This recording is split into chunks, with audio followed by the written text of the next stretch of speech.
आज जरासंध के जन्म की कथा। वैशंपायन जी कहते हैं, जन्मेजय, धर्मराज युधिष्ठिर ने श्री कृष्ण जी की बात सुनकर उनसे प्रश्न किया। उन्होंने पूछा, श्री कृष्ण, यह जरासंध कौन है? इसे इतनी शक्ति और पराक्रम कहाँ से प्राप्त हुआ? भला बताइए तो सही। जैसे धधकती हुई आग का स्पर्श करके पतंग जल मरता है, वैसे ही वह आपसे शत्रुता करके भी भस्म नहीं हो गया। इसका क्या कारण है? भगवान श्री कृष्ण जी ने कहा, धर्मराज, जरासंध के बलवीर्य का वर्णन मैं करता हूँ और यह भी बतलाता हूँ कितना अनिष्ट करने पर भी मैंने अब तक उसे क्यों छोड़ रखा है। कुछ समय पहले मगध देश में बृहद्रथ नाम के राजा राज्य करते थे। वे 3 अक्षौहिणियों के स्वामी, वीरमानी, रूपवान, धनवान, शक्ति संपन्न एवं यज्ञिक थे। वे तेजस्वी, क्षमाशील, दंडधर और ऐश्वर्यशाली थे। उन्होंने काशी राज की 2 सुंदरी कन्याओं से विवाह किया और उनसे प्रतिज्ञा की कि मैं तुम दोनों के साथ समान प्रेम रखूंगा। इस प्रकार विषय सेवन करते करते उनकी जवानी बीत गई, परंतु मंगलमय होम, पुत्रेष्ट यज्ञ आदि करने पर भी उन्हें पुत्र की प्राप्ति नहीं हुई। एक दिन उन्होंने सुना कि गौतम कक्षीवान के पुत्र महात्मा चंड कौशिक तपस्या से उपराम होकर इधर आए हैं और एक वृक्ष के नीचे ठहरे हुए हैं। राजा बेदरथ अपनी दोनों रानियों के साथ उनके पास गए और रत्न आदि की भेंट करके उन्हें संतुष्ट किया। सत्यवादी चंड कौशिक ऋषि ने राजा बेदरथ से कहा, राजन, मैं तुमसे संतुष्ट हूँ, जो चाहो मुझसे मांग लो। राजा ने कहा, भगवान, मैं अभागा एवं संतानहीन हूँ, राज्य छोड़कर तपोवन में आ गया हूँ। भला अब मैं वर लेकर क्या करूँगा? राजा की कातरवाणी सुनकर चंड कौशिक ऋषि कृपा परवश हो गए एवं ध्यान करने लगे। उसी समय जिस आम के पेड़ के नीचे वे बैठे हुए थे, उससे एक फल उनकी गोद में गिरा। वह फल था तो बड़ा सरस, परंतु फिर भी तोते की चोंच से अछूता था। महर्षि ने उसे उठाकर अभिमंत्रित किया और राजा को दे दिया। वास्तव में उन्हें पुत्र प्राप्ति कराने के लिए ही वह गिरा था। महात्मा चंड कौशिक ने राजा से कहा, अब तुम अपने घर लौट जाओ, शीघ्र ही तुम्हें पुत्र की प्राप्ति होगी। प्रणाम के पश्चात बेदरथ ने अपनी राजधानी में आ गए और सुमुहूर्त में वह फल दोनों रानियों को दे दिया। रानियों ने उसके 2 टुकड़े किए और बांटकर एक एक टुकड़ा खा लिया। संयोग की बात, महर्षि की सत्यवादिता के प्रभाव से दोनों रानियों को गर्व रह गया। राजा बेदरथ की प्रसन्नता की सीमा न रही। धर्मराज, समय आने पर दोनों के गर्भ से शरीर का एक एक टुकड़ा पैदा हुआ। प्रत्येक में एक आंख, एक बाह, एक पैर, आधा पेट, आधा मुंह और आधी कमर थी। उन्हें देखकर दोनों रानियां कांप उठी। उन्होंने दुख से घबराकर यही सलाह की कि इन दोनों टुकड़ों को फेंक दिया जाए। दोनों की दासियों ने आज्ञा पाते ही दोनों सजीव टुकड़ों को भली भांति ढककर रनिवास के बाहर डाल दिया।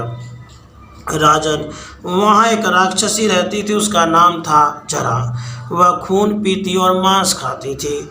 उसने उन टुकड़ों को उठाया और संयोगवश सुविधा से ले जाने के लिए एक साथ जोड़ दिया। बस अब क्या, दोनों टुकड़े मिलकर एक महाबली और परम पराक्रमी राजकुमार बन गया। जरा राक्षसी आश्चर्यचकित हो गई। वह वर्ज कर शरीर कुमार को उठा तक न सकी।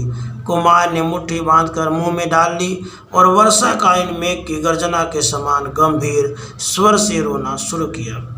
रनिवास के लोग वह शब्द सुनकर आश्चर्यचकित हो राजा के साथ बाहर निकल आए।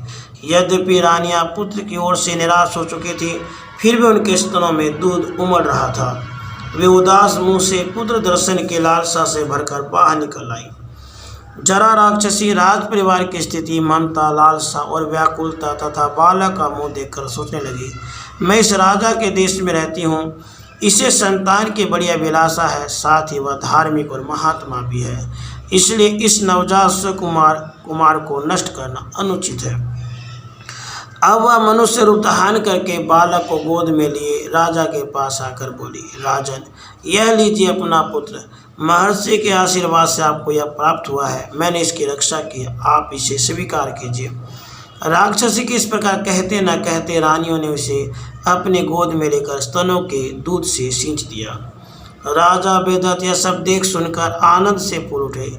उन्होंने सोने से मनोहर मनुष्य रूप धारी राक्षसी से पूछा, अहो मुझे पुत्र देने वाली तुम कौन हो? मुझको ऐसा जान पड़ता है तुम देवी हो, यह कह सकते हैं।